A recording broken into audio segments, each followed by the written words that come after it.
Queridos hermanos y amigos, qué gran privilegio, qué gran placer estar con ustedes conectaditos aquí otro sábado más. Feliz santo sábado para todos ustedes. Gloria a Dios que podemos estar aquí hoy con un invitado súper especial, nuestro querido hermano y amigo en Cristo, Roberto Barrios.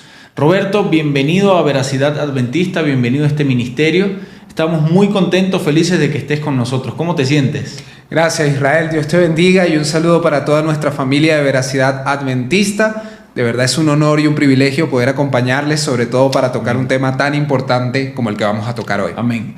Familia de Dios, quiero recordarles antes de comenzar rápidamente, breve, hemos decidido hacer un gran impacto evangelístico en el mes de noviembre. Con ayuda de Dios vamos a repartir 100 conflictos de los siglos. Si se pueden más, pues repartiremos más, pero la meta es repartir 100 conflictos de los siglos. Por favor, si usted desea colaborar con esta actividad, si usted desea donar libros, donar para comprar mercados y repartirle también a las personas necesitadas, por favor comuníquese con nosotros a través del WhatsApp que va a ver en pantalla, para que así podamos coordinar los envíos y cómo podemos hacer para hacer llegar esas donaciones, ¿ok? Que el Señor les siga multiplicando y vamos a orar por este proyecto para que el Señor siga abriendo las puertas como lo está haciendo. Así que bueno, Roberto, vamos a orar, vamos a comunicarnos con Dios para que podamos entrar ya en el tema preciso de esta hora. Claro que sí. Por favor, dirígenos en oración, querido Roberto. Bueno, vamos a orar, querida familia. Querido Señor y Padre eterno, te pedimos humildemente que seas tú, Señor, quien nos enseñe durante el transcurso de este video, Padre amante. Que tu palabra pueda manifestar a Cristo y que Cristo pueda ser exalzado, de modo, Señor, que todas las personas puedan ser edificadas por medio de su mensaje. Amén. Permite que ninguna palabra de sabiduría humana sea dicha, sino únicamente palabras inspiradas por ti, y permite que cada uno de nuestros amigos que nos están con nosotros a través de la transmisión puedan ser edificados y también puedan predicar este poderoso mensaje. Gracias, Señor. Te pedimos perdón por nuestros pecados en el nombre de Jesús. Amén. Amén. Mi querido Roberto, iniciando ya el tema, ¿verdad? Del año 1888, tengo dos cositas por decir. Lo primero es una preocupación porque la mayoría de los cristianos adventistas, sin duda alguna, no conoce esta fecha. La mayoría no lo conoce. Cuando tú hablas de 1888, no sabemos qué se predicó en ese momento, qué sucedió, y en ese momento, en esa fecha, ocurrió algo especial. Ocurrió algo que marcó una historia, ¿no? que cambió el mundo y cambió el movimiento adventista, sin duda alguna. ¿Cuál era el contenido del mensaje de 1888? ¿Por qué fue rechazado ese mensaje por la mayoría de los adventistas que estaban ahí en esa conferencia? Vamos a estudiar cuál era el mensaje primeramente de 1888. Claro que sí, Israel. Nosotros debemos tomar en cuenta, por supuesto, cuando hablamos de 1888, estamos hablando de una fecha histórica. Y fue precisamente en ese año cuando se llevó a cabo la conferencia de la Asociación General de los Adventistas del Séptimo Día, específicamente en la ciudad de Minneapolis.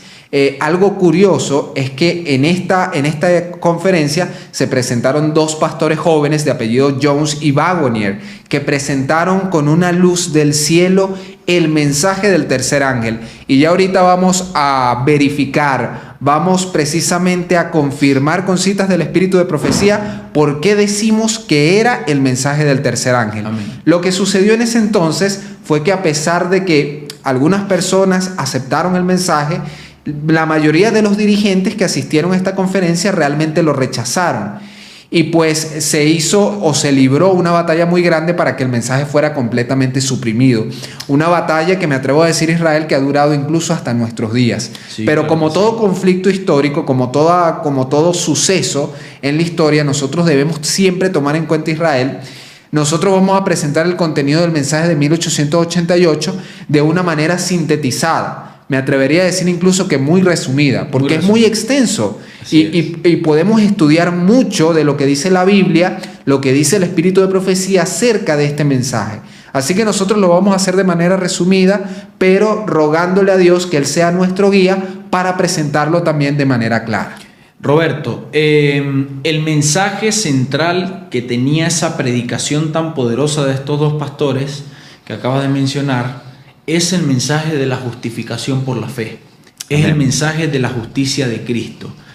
¿Por qué, si este es un mensaje tan maravilloso, si este es un mensaje que exalta a Cristo, no es un mensaje propio, no es un conocimiento, no es una idea humana, por qué entonces fue rechazado? Vamos a adentrarnos un poquito y vamos a leer algunas citas, ¿está bien? Claro que sí. Vamos a leer la primera cita, quiero que por favor tú la leas. Se encuentra en Testimonio para los Ministros, página 91. La vamos a proyectar ahí en pantalla para que usted pueda apreciarla también y pueda leerla con nosotros. Testimonios para los Ministros, página 91. ¿Cómo dice esa cita, mi querido Roberto? Fíjense lo que dice esta cita porque es poderosa. En su gran misericordia, el Señor envió un preciosísimo mensaje a su pueblo por medio de los pastores Waggoner y Jones. Este mensaje tenía que presentar en forma más destacada ante el mundo al sublime Salvador, el sacrificio por los pecados del mundo entero. Presentaba la justificación por la fe en el garante. Invitaba a la gente a recibir la justicia de Cristo que se manifiesta en la obediencia a todos los mandamientos de Dios. Amén. Gloria a Dios. Muy interesante. Fíjate que entonces la mensajera del Señor, hablando de este mensaje, habla de la justificación por la fe. Okay. Y vemos que esta justificación por la fe es en el garante. Por supuesto, el garante es Cristo. Claro que sí. Así que esto es un mensaje muy importante que debemos tener en cuenta porque nos presenta la justificación por la fe en el marco de los mandamientos de Dios. ¿Qué relación tiene la justificación con la fe? Con el cumplimiento de los mandamientos de Dios. Porque muchos dicen que al ser justificados, entonces la ley queda abolida. Pero Ya este no- ya no hay que mensaje... cumplir la ley, Ya no hay que cumplir la ley. Ok. Pero el mensaje viene a traernos una luz del cielo con respecto a este tema. Amén. Nosotros cuando abrazamos esa gracia, lo explicábamos en otras oportunidades, cuando nosotros abrazamos la gracia de Cristo, porque me he encontrado hermanos también que dicen, ya no estamos bajo la ley, sino bajo la gracia, así Correcto. que los mandamientos no son necesarios. Y hay que aclarar algo, los mandamientos no te van a salvar, pero abrazar la gracia por medio de la fe en Cristo, ¿verdad? Cuando abrazamos ese regalo inmerecido, entonces por buena consecuencia nosotros vamos a guardar la ley de Dios. Correcto. Porque la ley de Dios fue hecha para que todo el universo, el mundo entero, viviera en felicidad. Y se guarda no como un requisito para ser salvo, sino como una consecuencia. Como una Usted consecuencia. lee, por ejemplo, lo que dice Jeremías 31 acerca del nuevo pacto, que es un versículo o un capítulo que se utiliza mucho para hablar de que la ley está abolida y en realidad la ley es escrita por Dios en el corazón. Exactamente. Así que nosotros vemos que la justificación por la fe no solamente es un agente pasivo, sino que es un agente que transforma el corazón. Y vimos, haciendo mención al capítulo que acabas de tocar, la ley entonces ahora en el nuevo pacto va mucho más allá, ya no está en unas tablas de piedra, Correcto. sino quiere prescribirlas en nuestra mente y en nuestro corazón, Así es. para que las pongamos por obra. Tremendo. Porque no solamente es para llevarlas ahí. Correcto. Bueno, si tú lo piensas, si tú lo sientes, si tu pensamiento es bueno, vas a hacer lo bueno. Si tu pensamiento es malo, vas a hacer lo malo. Si tú tienes en tu corazón y en tu pensamiento la ley de Dios, yo creo que la vas a guardar, la vas a poner por obra. Ahora, Israel, ¿sabes qué es interesante? Que la misma mensajera del Señor a este mensaje de la justificación por la fe lo llama también el mensaje del tercer ángel. A mí me gusta mucho tu canal, Israel, te lo digo aunque estés aquí, me gusta mucho tu canal porque habla de verdad presente. Y cuando hablamos de verdad presente, Israel, nosotros tenemos que relacionarlo directamente con el mensaje del tercer ángel. Amén. Imagínate Así es. entonces que el mensaje de la justificación por la fe está relacionado con el mensaje del tercer ángel. Y fíjate cómo lo vamos a relacionar. Israel, me gustaría que leyeras tú la cita, la otra que tenemos en el primer tomo de Mensajes Selectos, la página 437. Vamos a leer Mensajes Selectos, primer tomo, 437, página 437. Mira cómo dice esta cita. Varios me han escrito preguntándome si el mensaje de la justificación por la fe es el mensaje del tercer ángel. Y he contestado, es el mensaje del tercer ángel en verdad. Amén. Mi querido Roberto, entonces para mí esto es impactante, porque si nosotros decimos, bueno, estamos viviendo los últimos tiempos, ¿verdad? Estamos viviendo tiempos finales, necesitamos predicar verdad presente, necesitamos predicar el mensaje de los tres ángeles, y entonces el mensaje del tercer ángel va a ser el que va a culminar la obra de Dios en la tierra, y el mensaje del tercer ángel es la justificación por la fe. O sea, ¿por qué si este mensaje es tan poderoso, tiene tanto poder para cambiar el mundo, por qué entonces ha sido rechazado? Imagínate. ¿Qué es lo que pasa? O sea, no me puedo explicar. Mire, más adelante vamos a ver eso, mis queridos hermanos, no se pierdan, por favor, sigan conectaditos allí con nosotros, porque más adelante vamos a ver por qué fue rechazado este mensaje. Si es un mensaje de verdad presente, es un mensaje de cambio, de reavivamiento y reforma espiritual. No hay duda de eso. Claro, y cuando hablamos de justificación por la fe, y aquí ya nos vamos a meter en el contenido del mensaje de 1888, Así es. estamos hablando de la gracia de Cristo, por supuesto, pero que no es solamente provisional, sino que alcanza para el mundo entero. Amén. Y para hacerlo vamos a leer Israel, uno de los versículos más famosos de toda la Biblia. Fíjate lo que dice Juan 3:16, lo vamos a leer rápidamente. Porque de tal manera amó Dios al mundo que ha dado a su Hijo unigénito para que todo aquel que en él cree no se pierda, mas tenga vida eterna. La primera frase del versículo dice, porque de tal manera amó Dios al mundo. Por supuesto, no se refiere literalmente al planeta Tierra, se refiere a sus habitantes. Exactamente. Dios ha amado el mundo. ¿Y por qué es importante resaltar esto? Porque la teología occidental, la teología tradicional, nos ha enseñado que Dios está airado con el ser humano, que el ser humano nace bajo condenación. Aquí viene también un tema sobre el pecado, que incluso se puede estudiar en un video aparte, qué es realmente el pecado a la luz de la Biblia. Pero entonces se nos dice que nosotros nacemos condenados. Pero la Biblia no enseña que nacemos bajo condenación, sino que enseña que Dios nos ha dado la gracia de Cristo desde antes de la fundación del mundo. Y permíteme leer, y bueno, antes de leer la cita, sencillamente hacer una aclaratoria. Nosotros no predicamos ni alentamos para nada el universalismo. A pesar de que la gracia de Cristo se ha dado para toda criatura, para todo ser humano, esta puede ser rechazada, Israel. Puede ser resistida. Así que nosotros no apoyamos el universalismo. Ahora, en base a esto, me gustaría leer, Israel, una cita poderosa que encontramos en un libro muy conocido por el adventismo. Lo tenemos aquí. Ajá, aquí está. El camino a Cristo, capítulo número 8. Y el nombre del capítulo es El secreto del crecimiento. La página es la 67. La voy a leer. Dice así. En el don incomparable de su Hijo, Dios ha rodeado el mundo entero con una atmósfera de gracia tan real como el aire que circula alrededor del globo. Todos los que elijan respirar esa atmósfera vivificante vivirán y crecerán hasta la estatura de hombres y mujeres en Cristo Jesús. Amén. Entonces fíjate, Israel, que es muy interesante que el espíritu de profecía confirma que el mundo entero ha sido rodeado por una atmósfera de gracia en Cristo Jesús. Hay otra cita interesante que no la voy a leer por motivos de tiempo, pero usted la puede encontrar en el libro Deseado de todas las gentes, específicamente cuando se habla de la última cena del Señor con sus discípulos.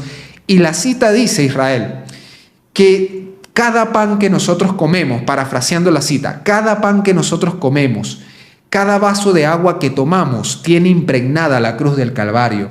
Esto quiere decir, Israel, que nosotros debemos, aún nuestra vida actual, se la debemos al sacrificio de Cristo. Y tiene total sentido bíblico, Israel, porque sí, nosotros estudiamos el libro de Génesis en el capítulo 3, y vamos a leerlo rápidamente.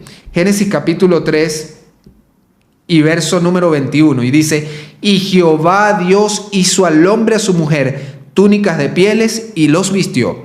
Ahora, yo les pregunto, queridos amigos, ¿cuál es la sentencia del pecado? Romanos 6:23 lo dice, la paga del pecado es la muerte, correcto.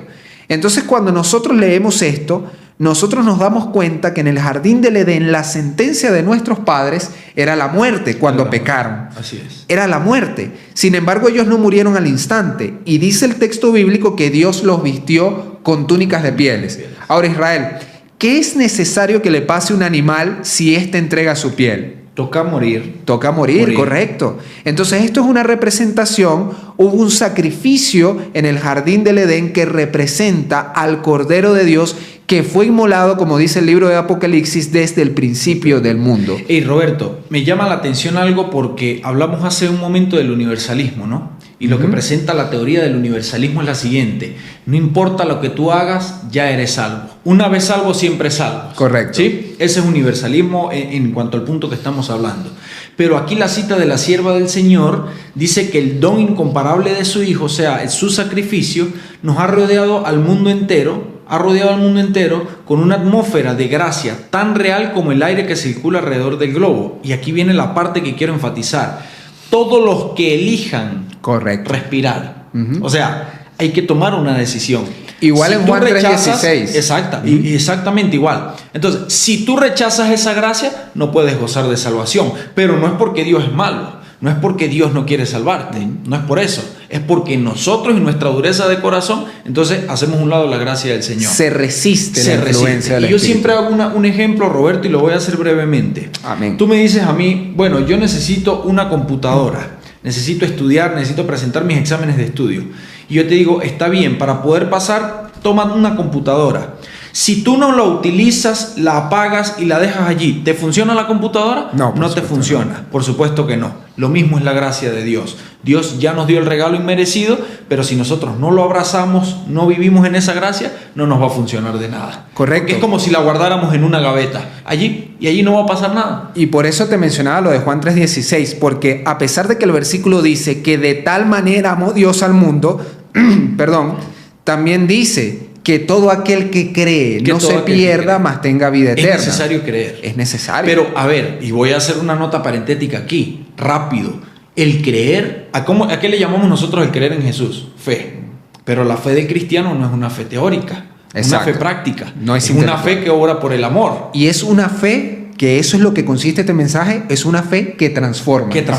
Entonces, la fe te lleva a obedecer, a hacer obra. ¿Y qué te lleva a obedecer? La ley de Dios. Exacto. La ley de Dios. No es una fe teórica, decir, sí, yo creo en el sacrificio de Cristo y ya, yo sigo viviendo mi vida. No. La fe transforma, porque la fe es una fe práctica que obra por medio del amor a Cristo. Correcto, Israel. Y ese es precisamente el siguiente paso del mensaje que vamos a analizar. Gloria a Dios. Fíjate que en la cita que tú leíste dice que los que elijan respirar esa atmósfera vivificante vivirán y crecerán hasta la estatura de hombres y mujeres en Cristo. Correcto. Y esto se hace muy familiar, es prácticamente la misma terminología que utiliza el apóstol Pablo en el libro de Efesios capítulo 4 y verso 13, que dice: hasta que todos lleguemos a la unidad de la fe y del conocimiento del Hijo de Dios, a un varón perfecto, a la medida de la estatura de la plenitud de Cristo. Esa es la voluntad de Dios para con el hombre. Correcto. Y esto es parte, yo diría que es la parte que más se ha rechazado del mensaje.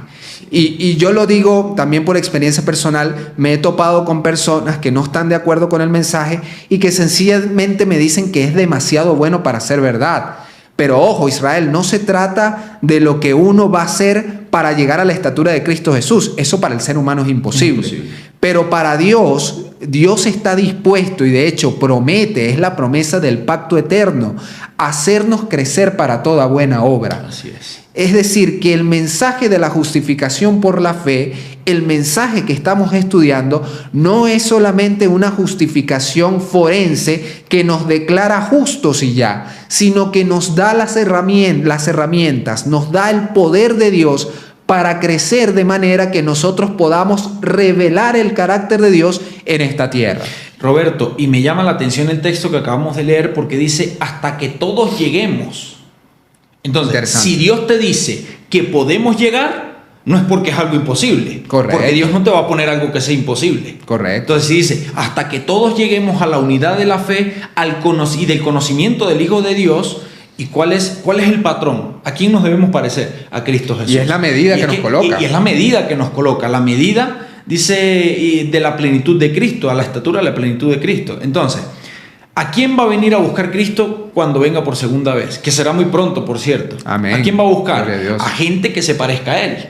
No va a poder buscar personas que no tengan su carácter. De hecho, dice Juan 14 que se viene a buscar a sí mismo. A sí mismo, por eso. Vengo a buscarme a mí mismo.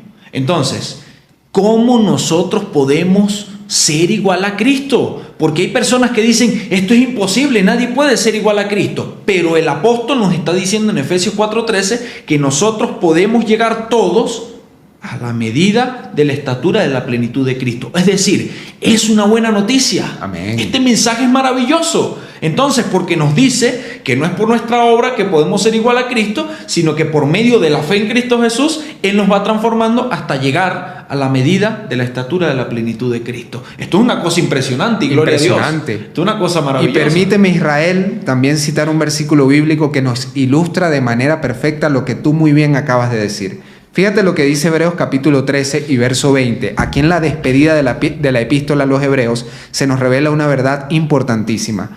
Hebreos capítulo 13 y verso 20. Y el Dios de paz, que resucitó de los muertos a nuestro Señor Jesucristo, el gran pastor de las ovejas, por la sangre del pacto eterno, atención a esto, os haga aptos en toda obra buena para que hagáis su voluntad, haciendo Él en vosotros lo que es agradable delante de Él por Jesucristo, al cual sea la gloria por los siglos de los siglos. Amén.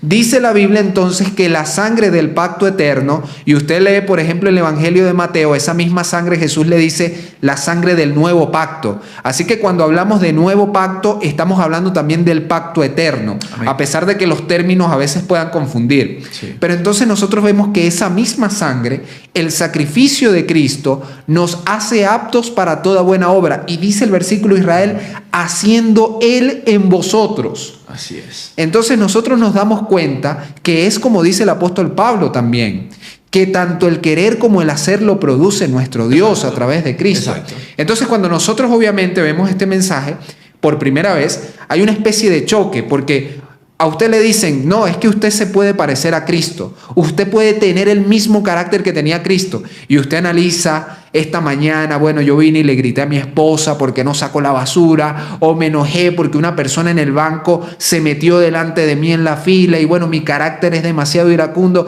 Pero querido hermano, esto es una promesa de Dios. Amén. No es algo que usted ni yo podamos hacer. Amén. Es una promesa de Dios en Cristo. Leemos Jeremías 31 y nos damos cuenta que la promesa del nuevo pacto es que Él va a poner su ley en nuestro corazón. Y algo curioso es que los profetas del Antiguo Testamento escribieron bajo el marco teórico del libro del Deuteronomio. Y usted ve en Deuteronomio capítulo 31 que Dios promete circuncidar el corazón del hombre. Amén. Así que esto no es una obra humana. Esto no es perfeccionismo, como muchos quieren llamarlo, que no, bueno, ustedes quieren hacerse perfectos por sus propias obras. Nada que ver. Se trata de exaltar a Cristo. Ese es un concepto antibíblico, eso no se puede. Y por eso en la Biblia vemos que es el Señor que hace su obra. Correcto. Y por eso Israel, muchos han confundido o han intentado también comparar este mensaje con el mensaje, por ejemplo, de la carne santa, que fue una herejía introducida en las filas de la iglesia adventista hace ya unos cuantos años. Pero nada que ver, no se trata de la exaltación humana, no. Se trata de la exaltación en Cristo Jesús. Entonces, mira lo que a mí me llama la atención, y quiero aclarar algo aquí, mis hermanos queridos. Decimos en este punto, no hay nada que podamos hacer por nosotros mismos para ser igual que Cristo. No. Por eso es que nosotros fallamos. Correcto. Siempre digo, nos paramos, hagamos esto, un ejemplo. Nos paramos a las 5 de la mañana, nos paramos en el espejo, nos vestimos, nos arreglamos y decimos, hoy no voy a gritarle a mi esposa, hoy no le gritaré a mi esposa. Mis queridos, y es mediodía y usted ya está decepcionado porque ya le ha gritado a su esposa. Correcto. ¿Me entiende? Porque tú dices, no le voy a gritar, no le voy a gritar. Entonces, ¿en dónde estás poniendo tú la confianza? En ti. Pero tú eres pecador y débil. Correcto. Nosotros somos pecadores y débiles. Entonces, ¿hay algo que debemos hacer para parecernos a Cristo? Sí, hay algo que hay que hacer. Pero no es luchar para ser igual que Cristo. No es eso. Es ceder nuestra voluntad a la voluntad de Cristo. Amén. ¿Y qué sería nuestra voluntad? El querer, la decisión, el libre albedrío. Correcto. Todos nuestros pensamientos. Hacer. Pero sí hay que hacer algo. Y es decidir. Es como dice, elegir por Cristo. Es como dice Israel, el apóstol Pablo, llevar todo pensamiento cautivo a la obediencia a Cristo. Así es. Y eso no lo hacemos nosotros, el Espíritu Santo nos atrae a la cruz del Calvario. Nosotros sencillamente debemos dejar de resistirnos a la gracia e ir a Cristo cada vez que observemos una debilidad. Y Él ha prometido, como dice el versículo que acabamos de leer, que Él hará en nosotros lo que nosotros no podemos hacer por nosotros mismos. A Satanás le gustan los extremos. Le gusta o el matarse y intentar ser igual que Cristo por nuestra propia cuenta y Él no hacer nada. Y ninguno de los dos extremos está bien. porque sí hay que hacer algo, pero hay un equilibrio. ¿Y qué es lo que hay que hacer? Elegir por Cristo Jesús, decidir poner nuestra voluntad en su voluntad. Y entonces, porque entonces si decimos, bueno, no hay que hacer nada para parecernos a Cristo, entonces vivimos la vida como nos da la gana. Correcto. Y decimos, Cristo es el que hace el trabajo, pero es que así no funciona. Bueno, tú es que yo voy a ser glorificado cuando Cristo venga. Sí, porque Cristo es el que hace las cosas. Y ahí Él me va a cambiar el carácter. No. Entonces, ¿qué es lo que hay que hacer? Si cedemos nuestra voluntad, si nosotros decidimos por Cristo cada día, entonces ahí Cristo nos apoya y nos ayuda y hace la obra. Pero si nosotros rechazamos y decimos, no, yo me voy a beber unas cervecitas hoy, Roberto. Mira, yo me voy a beber unas cervezas hoy porque es que, pues Cristo es el que hace la obra, no yo. Sí. No puedo. También tengo que ceder mi voluntad a Cristo. Tengo Correcto. que decidir por Cristo y ahí es cuando Cristo me ayuda y hace tanto el querer como el hacer por su buena voluntad en mí. Amén. ¿Sí? Muy bien. Y sabes, Israel, esto es importante resaltarlo. El hecho de que nosotros podamos tener como meta tener un carácter como el de Cristo es principalmente porque Cristo fue nuestro ejemplo. Y aquí viene un elemento fundamental, y me atrevería también a decir que uno de los más rechazados en la actualidad, que habla acerca de la humanidad de Cristo. Así es. Cuando nosotros tenemos una imagen de Cristo que no es parecida a la de nosotros siempre vamos a tener la excusa de pecar porque vamos a decir, bueno, es que Cristo era diferente. Pero yo quiero leer una cita que a mí me parece fundamental. Está en el libro Deseado de toda la gente de Israel y es una cita poderosísima. Fíjate lo que dice. Muchos sostienen que era imposible para Cristo ser vencido por la tentación. En tal caso, no podría haberse hallado en la posición de Adán. No podría haber obtenido la victoria que Adán dejó de ganar. Si en algún sentido tuviésemos que soportar nosotros un conflicto más duro que el que Cristo tuvo que soportar, Él no podría socorrernos. Pero nuestro Salvador tomó la humanidad con todo su pasivo. Se vistió de la naturaleza humana con la posibilidad de ceder a la tentación. No tenemos que soportar nada que Él no haya soportado. Wow. Deseado de todas las gentes, página 91. Wow, esto es tremendo. Y aquí es un punto clave, mis hermanos. Miren, yo les motivo, y Roberto, me voy a tomar el atrevimiento de decir esto. Yo les motivo a que ustedes no se queden con este video. No, porque es que aquí no estamos profundizando como se debe profundizar, Roberto. No, estamos en aguas... Aquí estamos apenas por encima. En aguas bajitas. Deseamos compartir este tema con ustedes, pero a profundidad no podríamos en un video, ¿no? Ahora, yo les motivo a estudiar, mis hermanos queridos, porque tengo que decirlo, en la iglesia adventista hay dos corrientes. Hay dos corrientes. La primera dice que Cristo era un ser muy diferente a nosotros, que era parecido a nosotros, pero era muy distinto.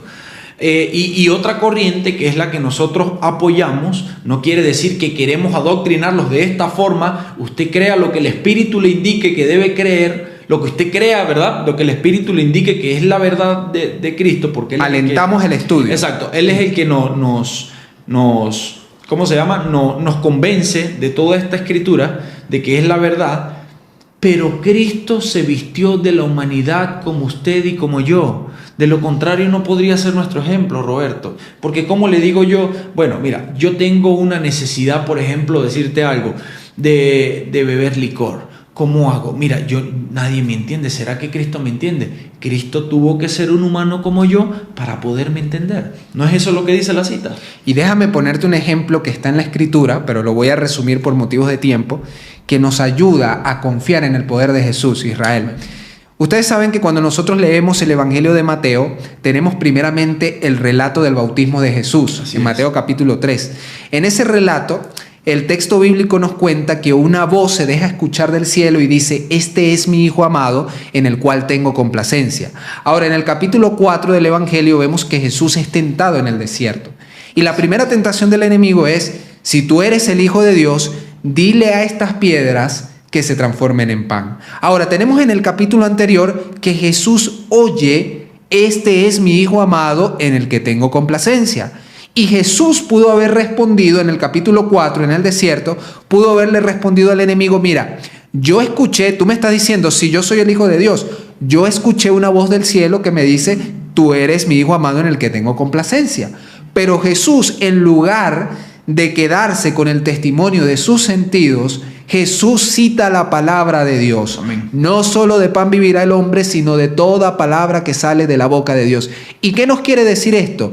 Que Jesús enfrentó la tentación, queridos amigos y hermanos, como usted y yo la podemos enfrentar. Con un escrito está. Con un escrito Con un está. escrito está. Jesús no utilizó ninguno de sus poderes, no utilizó ninguna de sus habilidades divinas, sino que Jesús se mantuvo sujeto a la palabra de Dios precisamente porque es la manera como usted y yo podemos también enfrentar la tentación. Amén. Memorizando la palabra de Dios, citándola, llevándola a la mente en los momentos en donde nos sentimos más arrinconados por la tentación. Amén.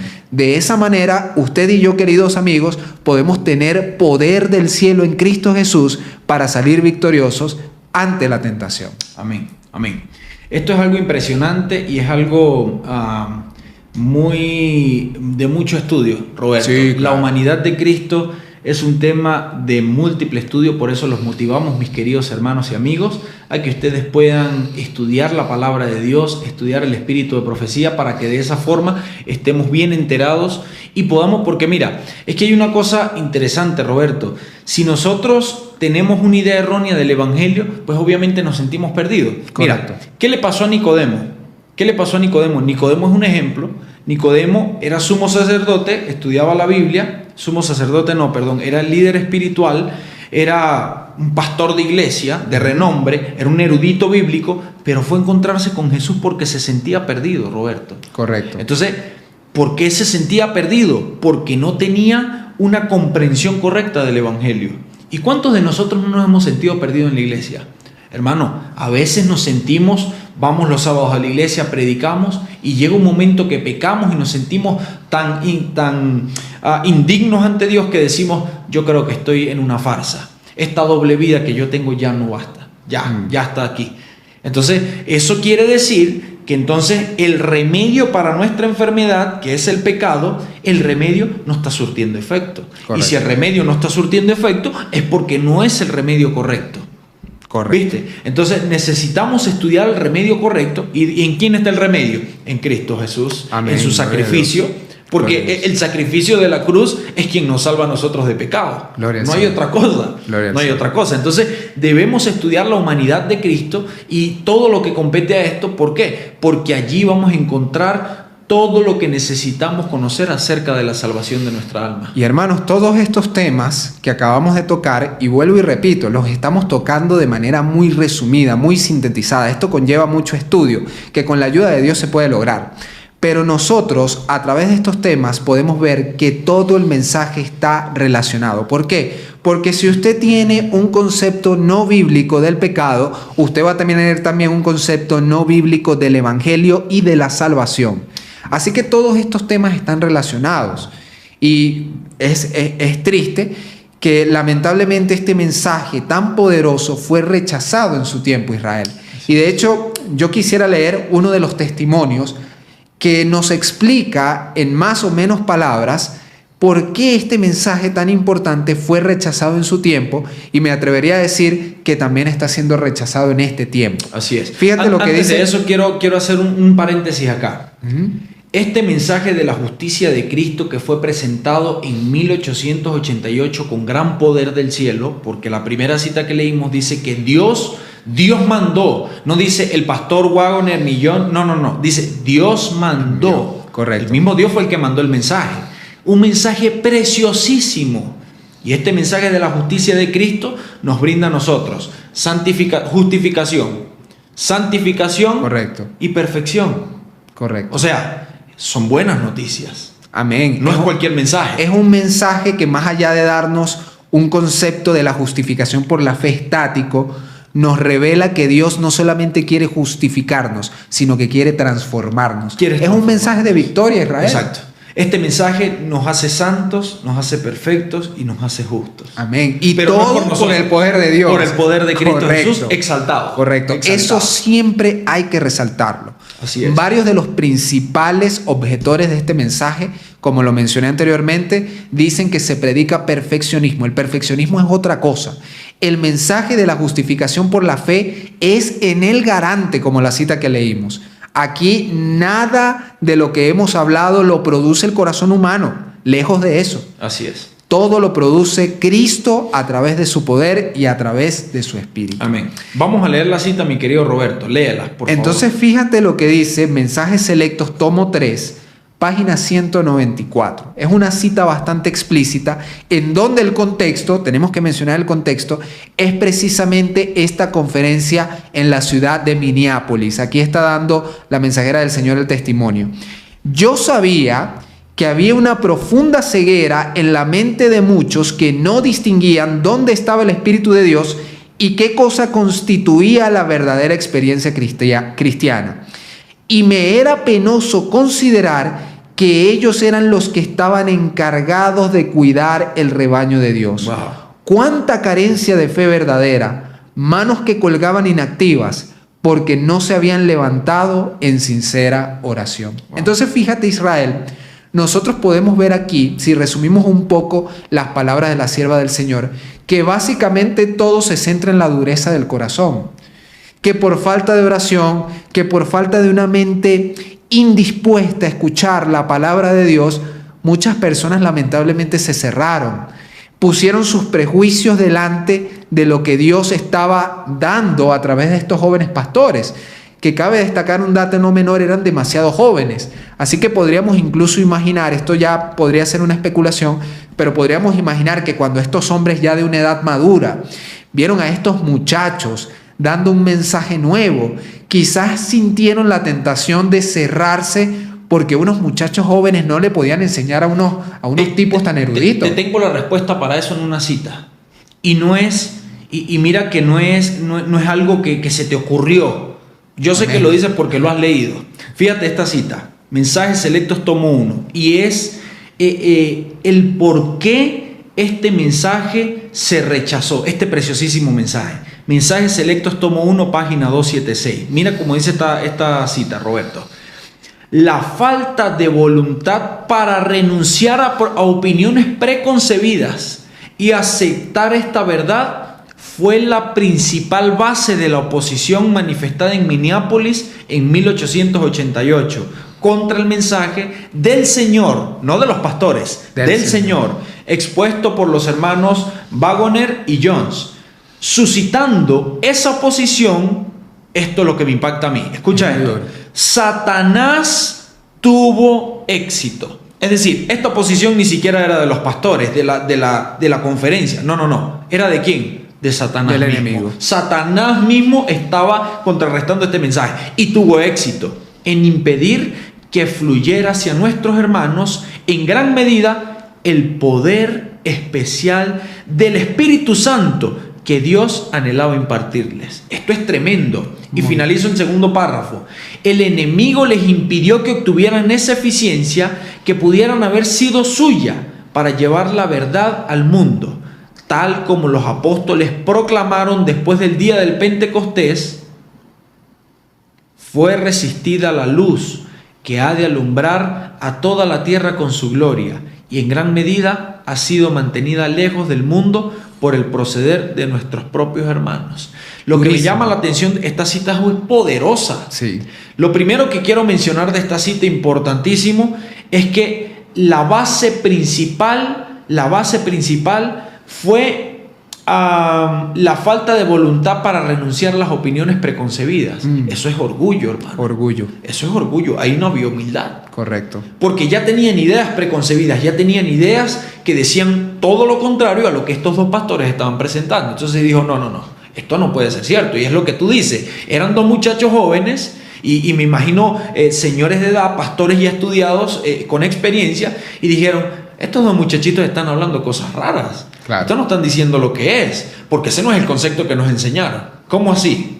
En vez de tener una humildad y decir, bueno, Señor, oración, y decir, Señor, si esta es la verdad, muéstranos que esta sea la verdad. Por eso, queridos hermanos, siempre los motivamos a estudiar la Biblia. Amén. No se queden con el video de Israel, no se queden con el video de Roberto, no se queden con el video de cualquier canal que ustedes vean. No. Vamos a estudiar. Es bueno que ustedes consuman estos contenidos, pero para que los motive a estudiar más, ¿verdad? Claro que sí, Roberto? Sí. Claro que sí. Y chamo, fíjate que lo último que me llama muchísimo la atención es que dice que Satanás tuvo éxito en impedir que fluyera este mensaje.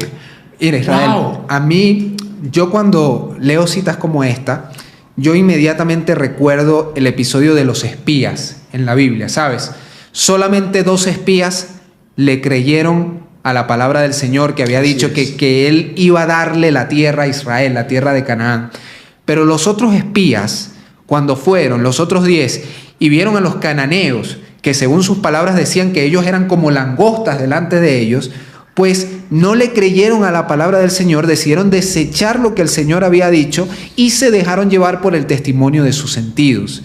Y es precisamente lo que, en mi opinión, cualquier persona puede tener su opinión, lo que en mi opinión también ha suscitado tan fiera oposición en contra de este mensaje que es poder de Dios, Israel. Amén. Nos promete victoria, nos promete reflejar el carácter de Cristo, una salvación en pleno. Y entonces cuando nosotros estudiamos historias como la de los espías, nos damos cuenta que ciertamente siempre corremos el riesgo de que la historia se repita. Porque lamentablemente en nuestra humanidad, con nuestra tendencia pecaminosa, a veces queremos dejar a un lado las promesas de Dios. Pero Dios nos ha dicho que creamos en Él. Y en el libro de Josué nos anima a ser valientes, a guardar la palabra de Dios, a no apartarnos ni a diestra ni a izquierda de su palabra. Y de esa manera, Israel, es que se obtiene la victoria, creyéndole a Dios. Roberto, quiero finalizar comentando la última parte del texto que acabo de leer para culminar el video. Mira cómo dice: el enemigo les impidió que obtuvieran esa eficiencia que pudiera haber sido suya para llevar la verdad al mundo, tal como los apóstoles la proclamaron después del día del Pentecostés. Tremendo. Quiere decir que este mensaje tenía el poder de derramar el Espíritu Santo. Así es. Así lo revela el mismo espíritu de profecía. ¡Qué tremendo! Así es. Y entonces este mensaje fue rechazado por la iglesia. ¿Pero por qué? Y ahora sigue siendo rechazado. ¿Pero por qué se rechaza? Por falta de humildad. Correcto. A rechazar a nuestros propios pensamientos, a nuestras ideas preconcebidas, ¿no? No podemos renunciar, no podemos recibir otro mensaje maravilloso que tiene sustento bíblico, por supuesto, a la ley y al testimonio, como dice la palabra de Dios, pero dice que nosotros hubiésemos podido, o en aquel momento, en aquel año, hubiesen podido proclamar la verdad como lo hicieron los apóstoles después del día del Pentecostés. Con poder del Espíritu. Con poder del Espíritu. No hubiese sido cualquier cosa. Y Correcto. si el Señor hubiese derramado el Espíritu Santo en aquel momento, Cristo hubiese venido también. Correcto. ¿Ah? Tremendo, Esto es maravilloso, tremendo. Mira, Israel, y antes de finalizar, aunque parezca que estamos terminando con una nota triste, lo importante es que Dios sigue dispuesto, Dios es misericordioso. Amén. Y Dios está, pero gustosísimo de derramar su Espíritu sobre sus hijos. Amén. Nosotros solamente tenemos que creer en sus promesas y seguir adelante por medio de la fe. Pidamos el Espíritu Santo a Cristo. Amén. ¿Saben por qué en el Pentecostés la lluvia temprana fue derramada? ¿Saben por qué? Porque todos estaban en un mismo sentir. Unánimes. Unánimes en un mismo sentir. Amén. Cuando la iglesia de Dios, el pueblo de Dios esté unánime, Roberto, en un mismo sentir, entonces el Señor se sentirá complacido de regalarnos su Espíritu Santo. Gloria y ese refrigerio de la lluvia tardía. Así es. Mis queridos, hemos llegado al final de este video. Ha sido un gran privilegio, un gran placer. Hay muchísima tela que cortar. Gloria a Dios que pudimos presentar este tema. Ustedes no saben, como pueden ver, no estoy en mi estudio de grabación. Estamos en otro estudio. Todo sea por la predicación del Evangelio. Hemos tenido problemas técnicos, hemos tenido problemas con los micrófonos, con los videos, con las cámaras. Mejor dicho, hemos tenido muchos problemas, pero aquí estamos de pie, firmes y adelantes, proclamando una verdad presente. Amén. ¿Por qué? Porque los obreros son pocos y la mies es mucha. Amén. Quiero invitarles, por favor, si ustedes quieren seguir el contenido que hace este humilde servidor, vayan a su canal que se llama, ¿cómo se llama, querido Roberto? Se llama The Open Door Ministry. Muy bien, pueden conseguirlo allí en la cajita de descripción, ahí voy a dejar el link. Si usted desea ver contenido pesado, grueso, estudioso de la Biblia, vamos a hacer clic allí y vamos a seguir estos ministerios, mis hermanos, que son hechos para ustedes con mucho amor, con mucha dedicación y con mucho esfuerzo también, porque todo esto lleva un esfuerzo maravilloso, pero es todo para la honra y la gloria de nuestro Señor Jesucristo. Amén, así es. Vamos a orar al cielo, vamos a comunicarnos con nuestro Padre Celestial para dar gracias por este video. Oremos. Padre bendito que estás en el cielo, la honra, la gloria y el poder sea para ti. Te damos gracias porque nos diste la oportunidad y el privilegio de presentar este mensaje al mundo, Señor. Permite, oh Dios, que este mensaje pueda llegar a muchas almas, a muchas personas para que conozcan tu verdad, de tal forma que tu palabra no vuelva a ti vacía, de lo contrario pueda motivarnos a estudiar cada día más acerca del tema. Permite, oh Dios, que todos los planes que tenemos puedan hacerse de acuerdo a tu santa y divina voluntad. Lo pedimos en el nombre de Cristo Jesús. Amén. Amén. Si has llegado hasta aquí y eres nuevo en este canal, por favor te invito a que te suscribas, le regales un like a este video y por favor ve a compartir inmediatamente con muchas personas. ¿Por qué? Porque es necesario que este tema sea conocido también. Este tema es la verdad presente también. Amén. Les recuerdo antes de finalizar que estamos en el plan de hacer la obra evangelística, un impacto evangelístico en el mes de noviembre. Por favor, si usted desea colaborar con este ministerio, ya sea enviando libros del conflicto de los siglos, si vas a enviar libros que solo sean del conflicto de los siglos, por favor. Si deseas ofrendar para comprar mercados y regalar también en el día del impacto, será de gran bendición. Recuerden que estos ministerios no tienen apoyo, vivimos por fe. Y todos podemos ser parte de este movimiento y de esta gran obra evangelística que queremos hacer. Si es así y usted desea en su corazón colaborar, comuníquese a través del WhatsApp que está allí en pantalla para que nos pongamos de acuerdo. Que el Señor me los guarde, me los bendiga y nos vemos en otra oportunidad, Roberto. Dios les bendiga, amigos. Chao, chao.